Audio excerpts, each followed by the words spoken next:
মূর্তি ও ভাস্কর্য এক নাকি ভিন্ন? পৃথিবীর বিভিন্ন মুসলিম দেশের ভাস্কর্যের উদাহরণ টেনে কেউ কেউ মূর্তি ও ভাস্কর্যের মধ্যে বিধানগত পার্থক্য দেখাতে চান। এখানে তারা মূর্তি দ্বারা মনে করেন উপাসনার ক্ষেত্রে নির্মিত প্রাণীর অবকাঠামো, আর ভাস্কর্য দ্বারা প্রমাণ করেন সৌন্দর্য ও শিল্প লালন এবং কোনো মহান ব্যক্তিদের স্মরণে রাখার মাধ্যম। এভাবে তারা ভাস্কর্য ও মূর্তির পার্থক্য করেন। তাদের মূলত প্রথমেই মনে রাখা উচিত, ইসলামের আদেশ নিষেধ কোনো দেশ বা ব্যক্তির উপর নির্ভর নয়। ইসলামী বিধান শুধুমাত্র কোরআন ও হাদিস নির্ভর।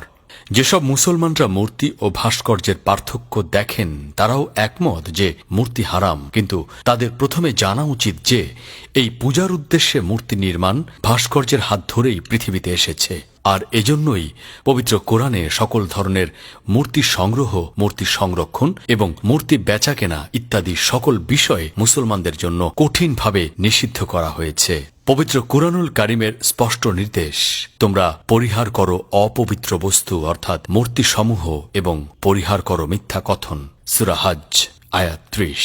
এই আয়াতে সমূহ শব্দের দ্বারা পরিষ্কারভাবে মূর্তিকেন্দ্রিক সকল কর্মকাণ্ড বর্জন করার আদেশ দেয়া হয়েছে। আরও লক্ষণীয় বিষয় এই যে উপরের আয়াতে সকল ধরনের মূর্তিকে রিজস শব্দে উল্লেখ করা হয়েছে। রিজস অর্থ নোংরা ও অপবিত্র বস্তু। বোঝা যাচ্ছে যে মূর্তির সংস্রব পরিহার করা পরিচ্ছন্ন ও পরিশীলিত রুচিবোধের পরিচায়ক। উপরের আয়াতসমূহ দ্বারা বোঝা যায় ইসলামের দৃষ্টিতে মূর্তি ও ভাস্কর্য দুটোই পরিত্যাজ্য।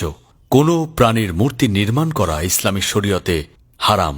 পৃথিবীতে প্রথম যেসব ভাস্কর্য নির্মাণ করা হয়েছে তার মধ্যে রয়েছে ওয়াদ্দ, সুওয়া, ইয়াগুস, ইয়াউক ও নাসর।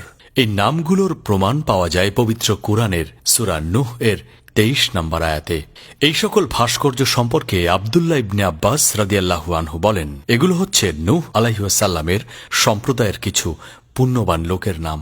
তারা যখন মৃত্যুবরণ করেছে তখন শয়তান তাদের সম্প্রদায়কে এই কুমন্ত্রণা দিয়েছে যে তাদের স্মৃতিবিজড়িত স্থানগুলোতে ভাস্কর্য স্থাপন করো এবং তাদের নামে সেগুলোকে নামকরণ করো। লোকেরা ঠিক এমনই করল। যদিও এই প্রজন্ম এইসব ভাস্কর্যের পূজা কখনোই করেননি, কিন্তু ধীরে ধীরে প্রকৃত বিষয় অস্পষ্ট রয়েই গেল এবং পরবর্তী প্রজন্ম তাদের পূজায় লিপ্ত হল।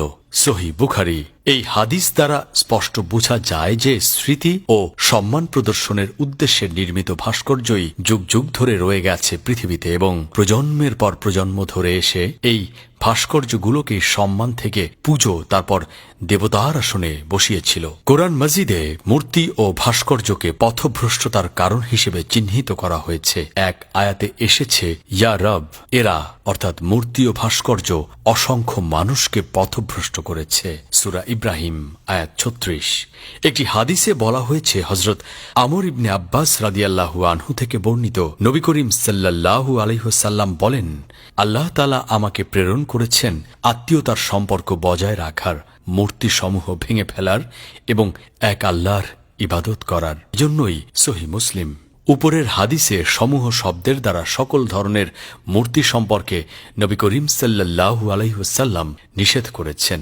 আলী ইবনে আবি তালিব রাদিয়াল্লাহু আনহু বলেন, নবী করিম সাল্লাল্লাহু আলাইহি ওয়াসাল্লাম একটি জানাজায় উপস্থিত ছিলেন। তখন তিনি বলেন, তোমাদের মধ্যে কে আছে যে মদিনায় যাবে এবং যেখানেই কোনো প্রাণীর মূর্তি পাবে তা ভেঙে ফেলবে, সমাধিসৌধ পাবে তা ভূমিসাৎ করে দেবে এবং যেখানেই কোনো চিত্র পাবে তা মুছে দিবে। আলী রাদিয়াল্লাহু আনহু এই দায়িত্ব পালনের জন্য প্রস্তুত হলেন। এরপর নবী সাল্লাল্লাহু আলাইহি ওয়াসাল্লাম বলেছেন, যে কেউ পুনরায় উপরোক্ত কোনো কিছু তৈরি করতে প্রবৃত্ত হবে সে মুহাম্মাদের প্রতি নাজিলকৃত দ্বীনকে অস্বীকারী। মুসনাদে আহমদ। এই হাদিস থেকে স্পষ্ট জানা যাচ্ছে যে যে কোনো প্রাণীর মূর্তি ইসলামে পরিত্যাজ্য এবং তা বিলুপ্ত করাই হল ইসলামের বিধান, আর এগুলো নির্মাণ করা ইসলামকে অস্বীকারী সম্প্রদায়ের বৈশিষ্ট্য। মূর্তি ও ভাস্কর্যের মধ্যে বিধানগত কোনো পার্থক্য নেই। যেসব মুসলমানরা মূর্তি ও ভাস্কর্যকে আলাদা মনে করেন তাদের ভাবনা সঠিক নয়।